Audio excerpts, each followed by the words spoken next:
Welcome back to First Issues. We have come to the end of our series on the most common lifestyle disorders, where in previous episodes we discussed obesity, cardiovascular diseases, asthma, diabetes, stress, chronic obstructive pulmonary diseases, dementia and cancer with pharmacologist and consultant cardiologist Dr. Kiran Bhagat. As a last discussion, Dr. Bhagat is back on the show to talk about arteriosclerosis, another lifestyle disorder that is common in Botswana. Doctor, thank you so much for coming on First Issues and affording us your time. We are at the end of our lifestyle disorders series, and today we are talking about arteriosclerosis. What is that? Well, we save the best to last because that's my profession. And arteriosclerosis or atherosclerosis is actually a build-up of cholesterol, if you like, in the system, and more particularly arterio means in the blood vessel. So basically what is happening is, if you look at this model of the heart, you can see the fatty bits of the heart around here.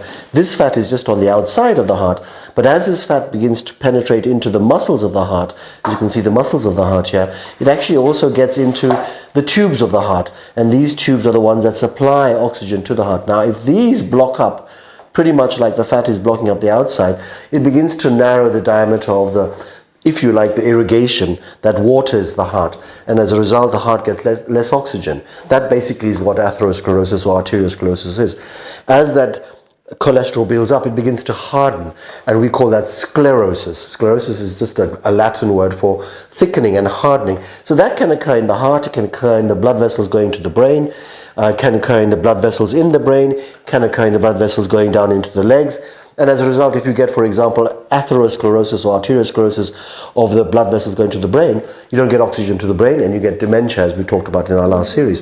But arteriosclerosis of the heart basically results in blockage of the heart, and eventually the heart, because of lack of oxygen, starts developing what we call ischemia, which means lack of oxygen, and the patient starts saying, I can't breathe, I get chest pain whenever I walk, because as you're walking you need more oxygen, but there's not oxygen being delivered, and the heart says ouch, and you start feeling ouch. Now, this is a lifestyle series, and we want to talk about what causes all of this, as you said. And again, it's almost like rewinding the tape. It's lifestyle things that we do to ourselves. It's the biggest cause of cholesterol deposit in the body is actually sugar. It's not mahura. It's not the thing that people think. People say, I shouldn't be eating, fatty meat, or I shouldn't be eating butter, or I shouldn't be eating margarine. It is actually sugar that we're eating that is being converted into cholesterol, that is then being converted into being deposited on the system. So let's give you an example. Say you consume a portion of palechi, you consume a portion of mealie meal. Palechi is basically midi or kabu that has had all the muruku taken out of it. It's just literally sugar. So a portion of palechi is between 5 to 6 teaspoons of sugar. That sugar enters the system, and the body says, the sugar is very high, what shall I do with the sugar? It converts it into a type of cholesterol called triglyceride, not to get too complicated. That process occurs in our factory, which is the liver. So the liver then says, okay, now the cholesterol is high, what do I do with it? Because cholesterol is not good to be circulating in this tube. So it begins to dump it, and it dumps it on the outside of the heart, it dumps it in the liver. The biggest cause of liver cirrhosis, which is inflammation of the liver, is now non-alcoholic fatty liver, where the liver is so full of fat it begins to inflame the liver, and the liver goes into failure.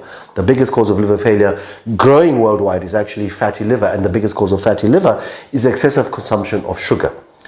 And that sugar is not only in fruit juices and fizzy drinks and the sugar you put in your tea. It's the sugar that we see in honey. It's the sugar that we see in fruit juice. It's the sugar that we see in fruit salad. People must remember that, for example, fruit is a dessert, so it should be treated like a dessert. So it's a fruit a day. It's not, fruit salad. It's not a whole mahapu. It's not a whole couple of mangoes. It's go easy on the fruit that you're consuming.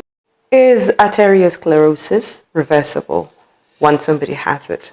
Very much so. It is reversible first by prevention, and then once it's there, because again it occurs in big amounts in North America and in Europe, they have developed, and we have benefit from drugs that actually mop up the cholesterol. We call them statins, and a lot of people in our country are already on cholesterol lowering, cholesterol blocking, busting drugs. So you can do that. There are massive developments in the management of arteriosclerosis. But remember, when somebody comes with a build-up, you have to put them on a pill, and each pill comes with benefits and disbenefits. So the cholesterol lowering drugs also have disbenefits and side effects.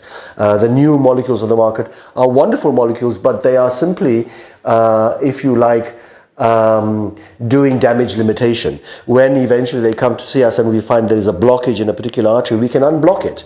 And this is all very sexy medicine, but it's also very expensive medicine, and it's costing our taxpayers a lot of money in terms of rehabilitation. So I think it's really important for people to understand, yes, we can manage it. There are drugs on the market, but if you come to the stage where you need a drug, it's because you are where you are because of the choices that you made in life.